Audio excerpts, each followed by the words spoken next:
नमस्कार। हमारी इस खास पेशकश में आपके साथ मैं हूं दीपेश। छत्तीसगढ़ के सबसे बहुचर्चित नान घोटाले की अब छिपे राज का कांग्रेस सरकार पर्दाफाश करने जा रही है।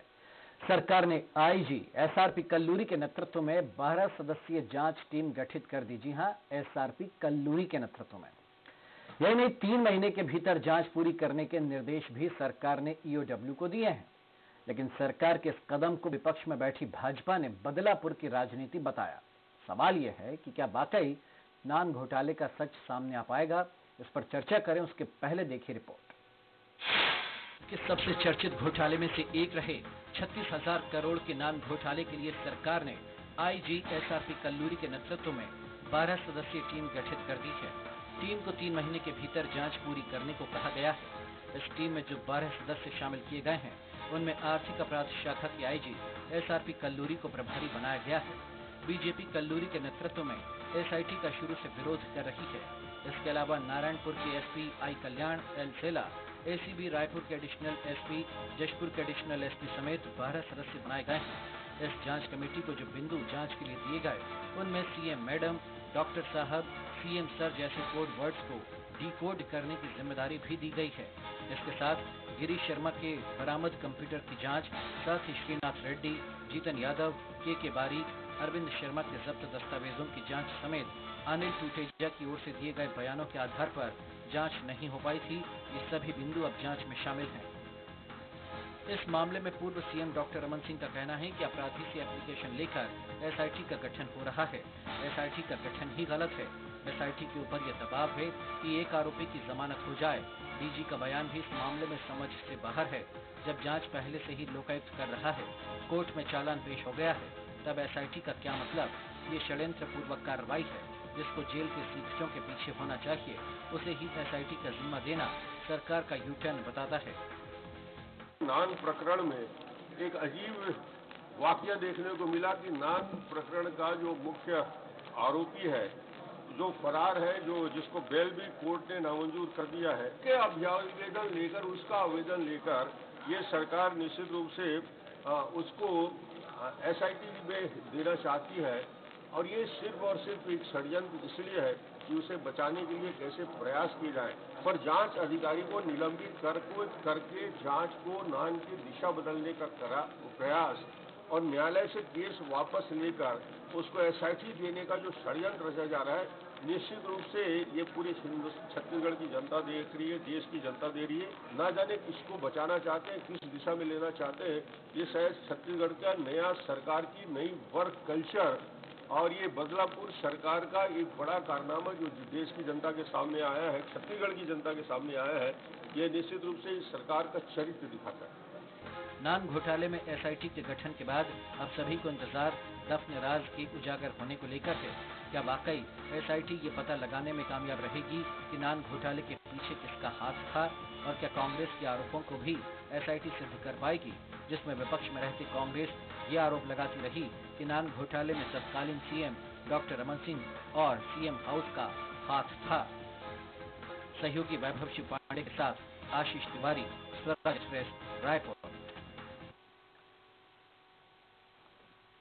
तो छत्तीसगढ़ की राजनीति में हंगामा बरपाने वाले इस नान घोटाले की जांच अब एक ऐसे अधिकारी को दी गई है जो खुद कुछ वक्त पहले तक कांग्रेस के निशाने पे रहे थे।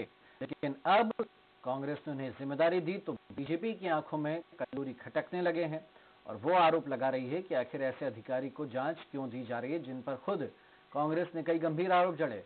तो राजनीति यही है। अगर सरल शब्दों में कोई समझना चाहे तो वो ये है कि कल तक जो आपका दोस्त था वो आज दुश्मन हो गया। कल तक जो दुश्मन था, जिसके आप आरोप लगाते थे जिस पर, वो आज आपका चहेता बन गया है। यही राजनीति है और इसे अब दुर्भाग्य कहें या क्या कहें, लेकिन सच्चाई यही है कि जब राजनीतिक दल चाहते हैं किसी को भी अपना मोहरा बनाकर इस्तेमाल करते हैं।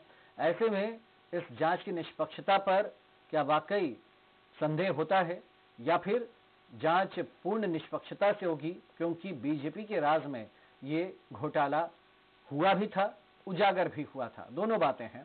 ऐसे में दोनों दल अब क्या कह रहे हैं इस घोटाले को लेकर, इस पर चर्चा करेंगे। हमारे साथ 2 खास मेहमान जुड़ गए हैं। गौरीशंकर श्रीवास जी हैं, बीजेपी की ओर से गौरीशंकर जी आपका स्वागत है। डॉक्टर राकेश गुप्ता हमारे साथ, प्रवक्ता कांग्रेस के। राकेश जी आपका स्वागत है। सबसे पहले राकेश जी, ये आप ही लोग थे जो चंद महीने पहले तक कल्लूरी के लिए पता नहीं कौन कौन से शब्दों का, कौन कौन सी उपमाओं का इस्तेमाल करते थे। उनको जेल भेजने की बात कही जाती थी और नक्सल क्षेत्र में या आदिवासी इलाकों में जो कुछ हुआ उसके लिए पूरी तरह से आप कल्लूरी को जिम्मेदार ठहराते थे। फिर ये अचानक ऐसा हृदय परिवर्तन होता क्यों है कि इतने अहम घोटाले की जांच का प्रमुख आप उनको बना देते हैं? देखिए, अधिकारी को जिम्मेदारी दी गई है। अधिकारी अभी भी एक सिस्टम का पार्ट है और उसको जब जिम्मेदारी दी गई है तो उसके ऊपर कहीं न कहीं सुपरविजन होगा। ये बात हमारे माननीय मुख्यमंत्री जी कह चुके हैं। जहां तक उनके ऊपर दूसरी बातें कहे जाने की बात है, उनको बहुत ज्यादा क्लीन चिट नहीं मिली है। जो बातें कही गई तो वो संदर्भ में कही गई थी। अब उनको नान घोटाले में यदि कोई जिम्मेदारी दी गई है तो वो किसी टीम के हेड बने हैं, न कि विभाग के मुखिया। विभाग के मुखिया की, जैसे हमारे मुख्यमंत्री जी कह चुके हैं, उन पर नजर रहेगी और एसआईटी की टीम जो उनको जिम्मेदारी दी गई है वो उसे पारदर्शी ढंग से काम करेगी। डॉक्टर साहब, प्रकार की संशय की बात अफसरों की क्या कमी है छत्तीसगढ़ में? जो एक संदेहास्पद अफसर को आप जिम्मेदारी दे रहे हैं, फिर आप खुद उनकी निगरानी कर रहे हैं। अरे आपके पास हाँ, देखिए अफसरों की कमी नहीं है। किसी न किसी कारण से किसी अफसर को जिम्मेदारी देने की बात है, वो भी एक शीर्ष स्तर के। नहीं, किसी को भी आप दे देते, किसी को भी आप दे देते तो आपत्ति नहीं होती। लेकिन आपत्ति इस बात पर है कि चंद महीने पहले आप ही कल्लूरी के पीछे हाथ धोकर पूरी कांग्रेस पड़ी थी और आज आप साहब इतने बड़े घोटाले की जांच आप उनको दे रहे हैं जिन पर आप आरोप लगाते थे कि वो रमन सरकार के चहेते रहे। नहीं, इसमें संदेह की बात क्यों उठ रही कि उन्हीं को क्यों दिया गया? वो कहीं न कहीं जो टीम बनाई गई है उसका एक पार्ट है और वो टीम जो है विभाग के मुखिया की अगुवाई में काम करेगी। उनको जो दिशा निर्देश या जो जांच की दिशा एसआईटी जाएगी उस पे मॉनिटरिंग करने का काम है। इसमें किसी प्रकार के संशय की बात नहीं है। और जहां तक केवल वही अफसर वाली बात, तो जिस रैंक के अफसर को देने की जिम्मेदारी थी उनमें से वो एक है, बाकी अलग अलग अफसरों की अलग अलग जिम्मेदारी है। यदि वो एक अफसर है तो मुझे नहीं लगता कि किसी प्रकार की कर्तव्य परायणता में उनकी तो यही जब बीजेपी कहती थी डॉक्टर साहब, तब तो आपको बात गले नहीं उतरती थी। जब बीजेपी कहती थी कि कल्लूरी जी अपना काम कर रहे हैं बस्तर में, वो ईमानदारी से काम कर रहे हैं, वो नक्सलियों पे नकेल कस रहे हैं, तब तो आपको यकीन होता नहीं था। देखिए, हाँ, वो बेईमान थे उस समय। कल्लूरी जी जो काम कर रहे थे वो बीजेपी, देखिए इसमें अभी कल्लूरी जी ने एसआईटी पे काम करना शुरू नहीं किया है। देखिए, ये रोल रिवर्स होने वाली बात नहीं है। ये घोड़े पर घुड़सवार वाली बात है। यदि घुड़सवार बहुत अच्छा होगा तो घोड़े की दिशा इधर उधर नहीं होगी और इधर उधर जाएगा तो उसको लगाम कसना या फिर अरे जो घोड़ा संदेहास्पद हो गया है, कांग्रेस प्रशासनिक जो घोड़ा ही संदेहास्पद हो गया तो फिर उस पर आप क्यों रिस्क लेते हैं? ठीक है, मैं आपके पास आऊंगा, माफी चाहूंगा, आपके पास आता हूँ मैं। श्रीवास जी तो नहीं, तो सवाल आपसे भी, श्रीवास जी सवाल आपसे भी यही है कि कल तक जो पीएम मोदी से हाथ मिलाने वाले अफसर, आज साहब उनको भ्रष्टाचारी कह रहे हैं, आज आपको उन पर भरोसा नहीं, आप इसको कह रहे हैं बदलापुर की कार्रवाई है। देखिए दीपेश जी, आज मैंने दिन भर पूरी बयान को बड़ी गंभीरता से देखा है। आईजी कल्लूरी साहब को कहीं से भी भ्रष्टाचारी और दुनिया भर के उसके विरुद्ध में बात कहीं भी नहीं कही गई है। हम तो सरकार की नीयत पर सवाल उठाते हैं। जिस प्रकार से कल्लूरी को हत्यारा कर संबोधित किया जाता था, गुंडा कहा जाता था, जेल भेजने की बात आपने स्वीकार कर ली है। यहाँ तक औकात में रहो, इस प्रकार के बयान यहाँ पे माननीय भूपेश बघेल जी विपक्ष में थे तब करते थे। ऐसा क्या हुआ कि वही कल्लूरी साहब आज आंखों के तारे हो गए? ये कृपा अचानक कहाँ से आ गई भाई, निर्मल बाबा जैसी? इसको हम समझना चाहेंगे। बात नंबर 2 कि कल्लूरी साहब की नियुक्ति होती है और गृह मंत्री को ये पता भी नहीं चलता है कि नियुक्ति क्यों होती, कब होती है। जब मीडिया गृह मंत्री के पास जाती है तो कहते हैं मुझे इस बारे में जानकारी नहीं है। मतलब आप समझ लीजिए इस पार्टी का क्या चाल चरित्र सरकार का चेहरा है। तीसरी बात ये कह रहे हैं कि वो रैंक के अधिकारी हैं। राकेश गुप्ता जी बहुत सीनियर लीडर है कांग्रेस पार्टी के, इनकी जानकारी मुझसे ज्यादा होगी राजनीति में। आईजी रैंक के कम से कम प्रदेश में 10 से ज्यादा अधिकारी हैं। आप किसी को भी सौंप सकते थे। फिर वो अचानक वो हत्यारा, वो गुंडा, वो सजा याफ्ता अपराधी अचानक से ऐसे एसीबी का चीफ कैसे बन गया, आंखों का तारा और आंखों आपका दुलारा कैसे बन गया, इस बात को बताते क्यों नहीं है। तीसरी बात, ये कहीं ना कहीं बड़े राजनीतिक षड्यंत्र की तरफ इशारा कर रही है। एक तरफ आप कह रहे हैं कि उसकी निगरानी की जाएगी, मतलब उस अधिकारी पे आपको भरोसा नहीं है। दूसरी तरफ आप कह रहे हैं कि जांच करेंगे, मतलब ये सारी चीजें संदेहास्पद तो यही हो गई। और राकेश गुप्ता जी ने इस बात को कहीं ना कहीं संदेहास्पद में मुहर लगा दी है। अब आप समझ सकते हैं सरकार किस स्तर पर जांच करा रही है। यहाँ बात समझने की ये है कि एसआईटी की जांच की जरूरत क्यों पड़ी है। जब सरकार ने उसका चालान प्रस्तुत करवा दिया, संबंधित लोगों को जेल भेज दिया, 2 IAS इसकी जद में है जिनकी गिरफ्तारी होना है, आप उसको गिरफ्तार नहीं कर रहे हैं। आप उन्हीं के बयानों से, उन्हीं के लेटर से प्रेरित होकर एसआईटी का गठन कर रहे हैं। आप सीधा सीधा इस बात को क्यों नहीं स्वीकारते हैं कि आप एक बड़ा राजनीतिक षड्यंत्र पीछे से खेलना चाह रहे हैं। कल्लूरी साहब तो मात्र एक मोहरा है जिसका रिमोट कोई हाथ में कोई और रखा है, वो खेलना चाह रहा है, खिलाना चाह रहा है। इस बात को स्वीकारिए ना आप कि हाँ भाई हम इस बात को करना चाहते हैं। ये तमाम प्रकार की लाग लपेट की बात क्यों हो रही है, अब कर्तव्य निष्ठा वाली बात कहाँ से आ रही है, इस बात को बोलिए। चलिए, विधानसभा से हमारे सहयोगी रूपेश गुप्ता भी हमारे साथ जुड़ गए हैं। रूपेश, दोनों नेताओं की आपने बात सुनी होगी, लेकिन वाकई इतना बड़ा रिस्क क्यों लिया? नान घोटाले जैसी जांच, उसमें आप कल्लूरी को ऐड कर रहे हैं, ऐड क्या हेड बना रहे हैं, तो सवाल तो उठते ही। जो मैंने सवाल राकेश से पूछा वो हकबका रहे हैं, जवाब उतना स्पष्ट है नहीं। वो खुद कह रहे हैं कि हम उनकी भी उन पर निगरानी रखेंगे। अरे भाई, ऐसी क्या कमी अफसरों की? लेकिन ये रूपेश, क्या वाकई ये बदलापुर जैसी कोई बात है या नहीं? कल्लूरी जी की निष्ठा, ईमानदारी, सेवा भक्ति या उनकी जो कर्तव्य निष्ठा, उस पर हमको संदेह नहीं करना चाहिए? देखिए, पहली चीज तो ये कि जो बयान डॉक्टर राकेश गुप्ता दे रहे हैं वो मुख्यमंत्री भूपेश बघेल की जो लाइन है उसी लाइन को वो बोल रहे हैं। जो बयान भारतीय जनता पार्टी के नेता गौरीशंकर दे रहे हैं वो डॉक्टर रमन सिंह की लाइन है। और इनके बीच में सवाल खड़ा कर है कि आखिर कल्लूरी को जिम्मेदारी क्यों, और क्या ये राजनीतिक षड्यंत्र की ओर एक चलना है। दोनों सवालों का जवाब तलाशना बहुत जरूरी है। कल्लूरी सबसे ज्यादा विवादित आईपीएस रहे हैं, अगर मुकेश गुप्ता को भी इंक्लूड कर लिया जाए तो उनके साथ पिछली सरकार में। और पिछली सरकार में इनके रुख को देखते हुए भूपेश बघेल ने न सिर्फ उनको बस्तर से हटाने की मांग की थी, बल्कि देश के लिए एक ऐसा आईपीएस बताया था जिससे देश की छवि खराब हो रही है। और तमाम मानवाधिकार कार्यकर्ता, तमाम जो समाजसेवी संगठन हैं, उन्होंने कल्लूरी को लेकर के सवाल खड़े किए थे, क्योंकि कहीं ना कहीं शहरी नेटवर्क के नाम पर उनको प्रताड़ित किया गया था, उनको धमकाया गया था, उनको डराया गया था। और सबसे महत्वपूर्ण चीज कि जिस तरीके से कल्लूरी की कार्यशैली है वो बेहद खतरनाक है। चाहे वो सरगुजा में जब रहे हों एसपी, तो उस दरमियान कांग्रेस लगातार एक बलरामपुर जिले में महिला युवती की हत्या का मसला उठाती रही है, नाम मेरे दिमाग से निकल रहा है।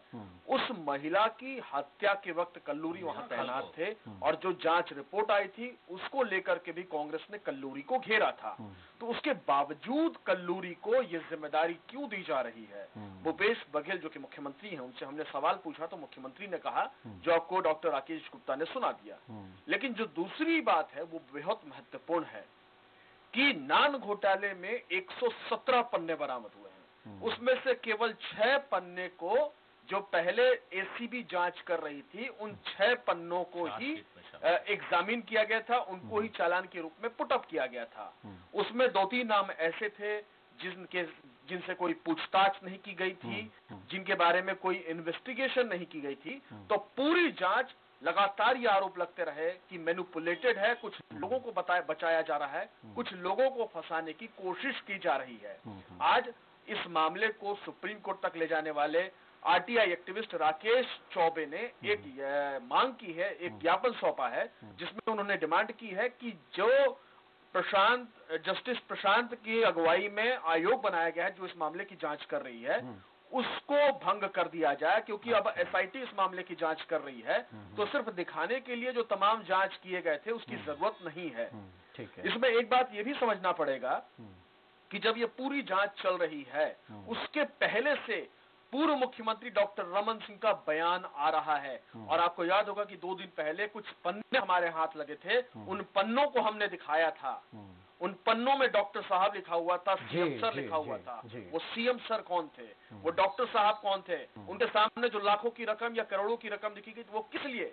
तो जांच कहां जा रही है? भारतीय जनता पार्टी को वो भय सता रहा है और कांग्रेस को ये मालूम है कि ये काम कोई दूसरा आईपीएस नहीं कर सकता, क्योंकि मुकेश गुप्ता ने एसीबी में रहते हुए कांग्रेस का जो आरोप है कि उन्होंने मैनिपुलेशन किया भारतीय जनता पार्टी सरकार के पक्ष में, उसको काउंटर करने के लिए कल्लूरी को सामने लाया जा रहा है, ऐसी चर्चा है। श्रीवास जी, क्योंकि लोहा ही लोहे को काटता है। ठीक है, तो श्रीवास जी और उसी के मद्देनजर तमाम बावजूद, तमाम आलोचनाओं के बावजूद मुख्यमंत्री भूपेश बघेल कल्लूरी को लेकर के आए हैं। हालांकि वो ये जरूर सफाई दे रहे हैं कि बस्तर के मामले से उनको अलग रखा गया है। अच्छा, सिर्फ आर्थिक अन्वेषण का काम दिया गया है, जिसमें जो उन पर आरोप लगते रहे हैं उस तरह की कोई हरकत नहीं कर पाएंगे। ठीक है श्रीवास जी, ये घबराहट तो नहीं है अब आप लोगों को कि वो जो कोड हैं वो डिकोड हो जाएंगे, सीएम मैडम या डॉक्टर साहब, इसलिए आप लोग कल्लूरी की बात नहीं, अब तो बात जांच पर सिर्फ की, भले कोई भी करे जांच,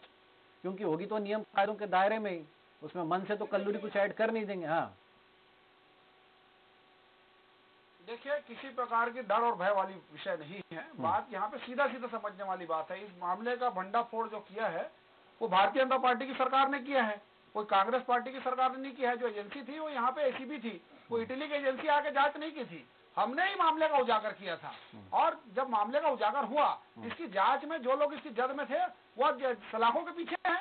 अब कांग्रेस पार्टी शासन में आने के बाद अगर जांच कराती है कोई दिक्कत की बात नहीं है, लेकिन हमारा तो सीधा सीधा सवाल है साहब कि जो अधिकारी आपके लिए कल तक एक अपराधी था, वो आज आपकी आंखों का तारा और दुलारा कैसे बन गया? ठीक है, वो उनका अधिकार है। मतलब साफ है कहीं ना कहीं राजनीतिक षड्यंत्र आप कहीं ना कहीं कर रहा है। दूसरी बात, जब मामला कोर्ट में है, जब हलफनामा दिलवाते हैं कि मामले को स्थगित किया जाए, आज यही एसआरपी कल्लूरी साहब कोर्ट में जाके हलफनामा देते हैं कि नान घोटाले की कार्रवाई को स्थगित किया जाए। मतलब जितने लोग जेल में हैं उनको बचाने की कवायद अब कर रहे हैं, जो लोग अभियुक्त उनको बचाकर अब किसको सजा दिलाना चाहते हैं, क्या षड्यंत्र करना चाहते हैं, इस मामले को आप स्थगित करने की बात क्यों कर रहे हैं? ठीक है राकेश, सवाल का जवाब कांग्रेस पार्टी जिम्मेदारी से नहीं दे पा रही है। ठीक है राकेश जी, ये कह रहे हैं कि आपकी जांच भी निष्पक्ष नहीं होगी, उस पर सवाल उठते रहेंगे। देखिए, हड़बड़ाहट बता रही है कि कहीं न कहीं चोर की दाढ़ी में तिनका है, और जांच यदि निष्पक्ष न हो तो सभी को इस पर प्रश्न उठाने का हक है, लेकिन जांच की निष्पक्षता पर जांच शुरू होने से पहले सवाल उठाना सिस्टम के प्रति नाइंसाफी है। हमें जांच की टीम के निष्कर्ष का इंतजार करना चाहिए और जिस दिशा में आगे बढ़ रही है, ये बात साबित हो गई है कि कुछ ही पन्नों के आधार पर सारी कार्रवाई हुई है। जो बाकी चीजें हैं जो तथ्यात्मक हैं और किसी आरोपी की तरफ इशारा कर रही है, वो जांच में शामिल नहीं किया गया है। डॉक्टर साहब पूरा प्रदेश जानता है कि कौन है, सीएम मैडम कौन है सारा पूरा प्रदेश जानता है, क्योंकि ये एक शख्स का नाम है। बाकी जो जांच का दायरा है और जांच में जितनी धनराशि का शुमार है वो बहुत थोड़ी सी है, और यदि जांच पूरी हो जाएगी तो पता चल जाएगा कि कौन कौन आरोपी है और हमाम में कितने ज्यादा लोग नंगे हो गए हैं। ये नान घोटाला, इस पे राष्ट्रीय स्तर का पुरस्कार मिला था डिस्ट्रीब्यूशन सिस्टम में। भारतीय जनता पार्टी की सरकार को कितने भ्रष्टाचारी हैं लोग, ये पता चल जाएगा। मुझे ऐसा लगता है कि जांच शुरू होने से पहले जिस प्रकार पूर्व मुख्यमंत्री तिलमिलाए हुए, वो कहीं न कहीं इशारा करता है कि वो फंसने वाले। ठीक, रुपेश आप कोई सवाल करना चाहेंगे दोनों से? हाँ जी श्रीवास जी, आप क्या कहना चाह रहे हैं? उसके बाद रुपेश आप सवाल कर सकते हैं। जी श्रीवास जी। देखिए श्रीवास जी, किसी नतीजे में पहुंचे, ये भ्रष्टाचारी की बात कर रहे हैं। जी बोलिए रुपेश जी। नहीं, मैं आपसे, आप बोल लीजिए, फिर मैं आपसे सवाल पूछूंगा। मेरा ऐसा कहना है कि जब आप एसआईटी की जांच कर ही रहे हैं, अभी किसी नतीजे में आप कैसे पहुंच सकते हैं कि कौन भ्रष्टाचार किया कौन नहीं किया है? और इस सवाल का जवाब आप दे दीजिए कि संबंधित जो न्यायिक जांच जो चल रही थी उसको स्थगित करने के लिए हलफनामा आप क्यों देते हैं? अगर आप हलफनामा देंगे स्थगित करने के लिए, तो जो लोग सलाखों के पीछे में आज है वो क्या छूट जाएंगे, और जो छूट जाएंगे उनकी जिम्मेदारी किसकी होगी? इस बात को बता दीजिए आप। अगर आप हलफनामा देकर स्थगित करने की बात कर रहे हैं और नए सिरे से जांच करने की बात कर रहे हैं, तो जो अभियुक्त जिनको हमने पकड़ा था वो अगर छूटते हैं तो उसकी जिम्मेदारी किसकी रहेगी? चलिए ठीक, रुपेश। देखिए, पहली चीज तो ये कि इसमें जो जिन अभियुक्तों को लेकर के भारतीय जनता पार्टी आरोप लगा रही है, पहले तो ये बताया कि उनकी गिरफ्तारी कब हुई थी और फिलहाल वो किस स्थिति में है। 2 आईएएस को लेकर के गिरफ्तारी क्यों नहीं भारतीय जनता पार्टी के शासनकाल में? सवाल ये कांग्रेस से भी पूछा जाना चाहिए कि आज आप क्यों नहीं गिरफ्तार कर रहे हैं उनको? क्या वो आईएएस है? जब आपको परमिशन मिल गई है तो उनकी गिरफ्तारी क्यों नहीं हो रही है?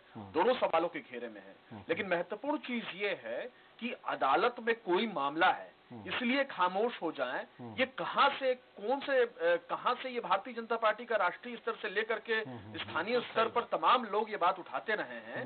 क्या जो चालान है उसमें पूरक चालान पेश नहीं होता है? क्या इन्वेस्टिगेशन के पार्ट को लेकर के उसमें कोई एडिशनल इन्फॉर्मेशन आती है तो उसको शेयर नहीं किया जा सकता है? या कोर्ट में जो पुट हो चुका है वो तो सार्वजनिक दस्तावेज है, उसको लेकर चर्चा नहीं की जा सकती। कोर्ट के नाम पे डराना मेरे ख्याल से अब भारतीय जनता पार्टी को बंद करना चाहिए और पहले तो राष्ट्रीय स्तर पर बंद करना चाहिए। दूसरी महत्वपूर्ण चीज कि एक सवाल है जो कांग्रेस को जिसका जवाब देना पड़ेगा। क्या कांग्रेस ने कटघरे में खड़ा नहीं कर दिया तमाम जो आईपीएस अधिकारी हैं? क्या आपको अगर इतना भरोसा था कि इसमें भारतीय जनता पार्टी के बड़े नेता इन्वॉल्व हैं तो किसी दूसरे आईपीएस को देते? कम से कम अपना इकबाल कायम रखते। नई सरकार है और नई सरकार में अगर सवाल किसी एक फैसले को लेकर उठेंगे तो तमाम फैसलों को शक की निगाह से देखा जाएगा। और जिसका सिर्फ देश में विरोध ना हो, अंतर्राष्ट्रीय स्तर पर जिस कल्लूरी का विरोध हो, आप उसकी जिम्मेदारी दे करके अगर उनसे इन्वेस्टिगेशन ईमानदारी से भी कराएंगे तो क्या सवाल उनके इन्वेस्टिगेशन पर नहीं? जल्दी से आप दोनों का जवाब, समय समाप्त। इसका जवाब मैं चाहूंगा डॉक्टर राकेश जी पहले गुप्ता से। देखिए, सबसे पहली बात यह कि जिस अधिकारी की बात की जा रही है वो एक टीम का हिस्सा है और उनके सुपरविजन में एक विभाग के अध्यक्ष है। तो किसी प्रकार का ऐसा अंदेशा कि वो जांच किसी विशेष मकसद से की जा रही है और किसी व्यक्ति विशेष के खिलाफ की जा रही है, ये सोचना अभी से निष्कर्ष निकालना मुझे लगता है बेमानी है। और टीम के और भी सदस्य हैं और टीम का यदि एक हिस्सा उसका कोई पास्ट है तो इस जांच के संदर्भ में उसे हटा देना चाहिए। जांच अलग विशेष है और पुराना रिकॉर्ड जो है वो अलग है। मैं समझता हूँ कि एसआईटी का गठन नाम के लिए किया गया है। रोबोट नहीं है, नहीं, डॉक्टर साहब वो रोबोट नहीं है, सर्टिफिकेट देने का अधिकार इनको मिला हुआ है जी। इनको कोई ईमानदारी कहने का नहीं, बिल्कुल नहीं। ये ईमानदारी का सर्टिफिकेट नहीं है, ये केवल एसआईटी जांच के पार्ट है और उनको कभी भी कांग्रेस ने ये नहीं कहा है कि वो बेईमान नहीं है या एसआईटी की जांच उनके पास से। देखिए, सिस्टम का पार्ट है, सिस्टम का पार्ट है, कोई पूरा का पूरा सिस्टम नहीं है। ठीक है, एक मिनट श्रीनिवास जी, ठीक है जी। देखिए, रुपेश जी ने जो सवाल आपसे पूछा उसका आप जरूर जवाब दीजिएगा श्रीनिवास जी, लेकिन राकेश जी आप जल्दी से अपनी बात कंप्लीट कीजिए। जी, मैं ये समझता हूँ कि टीम का हिस्सा बन जाने से ये साबित नहीं होता कि वो अधिकारी जो है वो जांच को विशेष दिशा में ले जाएगा। एक आप पर ये आरोप लग रहा है कि जो आरोपी हैं आप उन्हीं के आवेदन पर एसआईटी का गठन करवा रहे हैं या कर दिया, ये कहना चाहिए। देखिए एसआईटी का गठन जो है ये प्रक्रिया का हिस्सा है। चूंकि जांच पूरे के पूरे मामले के सभी पहलुओं को लेकर नहीं हुई है तो हमारी सरकार और हमारा सिस्टम ये बिल्कुल जानेगा कि 117 पेज का जो सबूत है वो केवल 7 पेज 6 पन्नों के हिसाब से चार्जशीट कैसे दाखिल हो गई। जनता के प्रति हम जवाबदेह हैं। पूरे के पूरे नान घोटाले की जांच हमने चुनाव के पहले कही थी और पूरे पन्नों के आधार पर यदि जांच हो जाएगी तो इसमें किसी प्रकार की हड़बड़ाहट पूर्व मुख्यमंत्री या दूसरे लोगों को क्यों हो रही है? उनको तो छाती ठोक के कहना चाहिए कि हम निर्दोष हैं और पूरी जांच होनी चाहिए। ठीक है श्रीनिवास जी, आप जांच कराइए, ये आपके पार्टी का, आपके सरकार का विशेष अधिकार है क्योंकि आप सरकार में हैं। लेकिन जांच दुराग्रह से ग्रसित होकर ना कराई जाए। आप पहले से क्यों समझ रहे हैं कि दुराग्रह है? जो दिख रहा है आपका नाम लिखा हुआ इसलिए अधिकारी को क्यों बचाना चाहते हैं? अगर डायरी में मैं राकेश गुप्ता को 50 लाख रुपए दिया हूँ लिख दूंगा तो क्या साबित हो जाएगा? पहली बात नंबर एक, जांच के लिए सच्चाई जो है सामने आने के लिए जांच के लिए पेश होना चाहिए। अधिकारी को सामने ला रहे हैं जिसका खुद आरोप लगाते थे। बात नंबर एक। दूसरी बात, जब कोर्ट में मामला तीसरी बात जो आईएएस की बात कही रुपेश गुप्ता जी ने, रुपेश गुप्ता जी ने जिस आईएएस की बात कही है, तो आईएएस जो होता है वो केंद्र सरकार का नुमाइंदा होता है। कार्मिक विभाग को लेटर लिख के हमने कार्यवाही चालान प्रस्तुत करने की अनुमति मांगी है। ये समस्त प्रक्रिया में केंद्र सरकार से देरी हुई है। हमने अपना काम कर दिया था। हम तो चाहते थे कि दोनों अधिकारियों पर कार्रवाई हो। अधिकारियों ने अग्रिम जमानत की आवेदन लगा रखी थी। अगर अब जब अग्रिम जमानत की अर्जी खारिज हो चुकी है, क्यों गिरफ्तार नहीं करते हैं? क्यों अधिकारियों से मिलते हैं? क्यों अधिकारियों के लेटर को आप कबूल करते हैं? उसी लेटर के आधार पर एसआईटी गठन करते हैं। मतलब ये रिश्ता क्या कहलाता है, इसको बताइए आप। ठीक है राकेश जी, 10 सेकंड में कि क्या उन अफसरों को आपको नहीं पहले गिरफ्तार करना चाहिए? ठीक है, 1 मिनट जी। देखिए, जो आरोपी गिरफ्तार हो चुके हैं वो अभी भी सलाखों के पीछे हैं। इन अफसरों को पूरी जांच के आधार पर जो निष्कर्ष आएगा तो दो अफसर नहीं, बाकी सब भी गिरफ्तार होंगे। जांच पहले 2 आईएएस को कर लीजिए आप। देखिए, 2 आईएएस नहीं, जितने लोग हैं सारे के सारे सलाखों के पीछे होंगे। नहीं करेंगे। आप ये विश्वास मानिए कि नान घोटाले की जांच को बिल्कुल नहीं करने वाले कर रहेगी हमारी सरकार। चैनल पे और बड़े मगरमच्छ नहीं करेंगे, सलाखों के पीछे होंगे, ध्यान रखिए। ठीक है, चलिए, एक बड़ी चुनौती होगी कल्लूरी के लिए भी और कांग्रेस के लिए भी कि इस घोटाले की किस हद तक जाकर जांच होती है और क्या वाकई जो वो कोड है उनको डिकोड कर पाती है या फिर ये मामला केवल सियासत के लिए बचा रहता है। रुपेश शुक्रिया आपका, श्रीवास जी आपका शुक्रिया, गुप्ता जी आपका शुक्रिया। लेकिन कुल मिलाकर के कल्लूरी को जांच सौंप करके भूपेश बघेल ने एक दांव तो चला है, खतरनाक दांव चला है। अब वो उल्टा पड़ता है सीधा पड़ता है, देखना बाकी रहेगा। हमारे इस खास पेशकश में इतने, आप देखते रहिए स्वराज एक्सप्रेस।